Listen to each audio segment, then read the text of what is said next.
Fatai Owóṣeni ṣàkóso lílọ-bíbọ̀ ní Ìkòròdú láti ọwọ́ ọmọ-ọ̀dọ̀ Ààrẹ ní èyí ti wá ní agogo 7:12 ní òwúrọ̀ 6:48 a.m. Kàyéfì ńlá gbáà ní súnkẹrẹ-fàkẹrẹ ọkọ̀ tí ó ṣẹlẹ̀ ní ìrọ̀lẹ́ àná ní bọ́ọ̀sì dúró Agric bus stop ní Ìkòròdú nílùú Èkó, tí ó fi kan ọ̀gá pátápátá iléeṣẹ́ ọlọ́pàá Commissioner of Police Ọ̀gbẹ́ni Fatai Owóṣeni láti yọ ọ̀pọ̀lọpọ̀ ènìyàn nínú súnkẹrẹ-fàkẹrẹ tí ó ṣẹlẹ̀ ní bọ́ọ̀sì dúró Agric.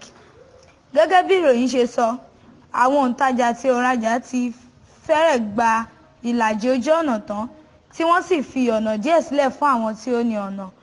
Èyí fa ìdádúró púpọ̀ fún ọ̀pọ̀lọpọ̀ ènìyàn tí àwọn mìíràn sì dúró ṣinṣin. Nígbà tí ọ̀gá ọlọ́pàá ń bọ̀ láti Ìkòròdú, ó sọ̀kalẹ̀ láti rìn lọ sí bọ́ọ̀sì dúró bus stop láti mọ ohun tí ó fà á.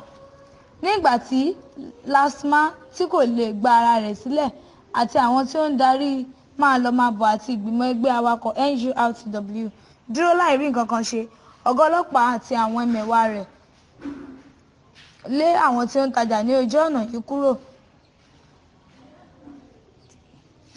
tí gbogbo rẹ̀ sì lọ nírọwọ́rọsẹ̀ kí ó tó di pé ó kúrò lọ sí Ìkẹjà.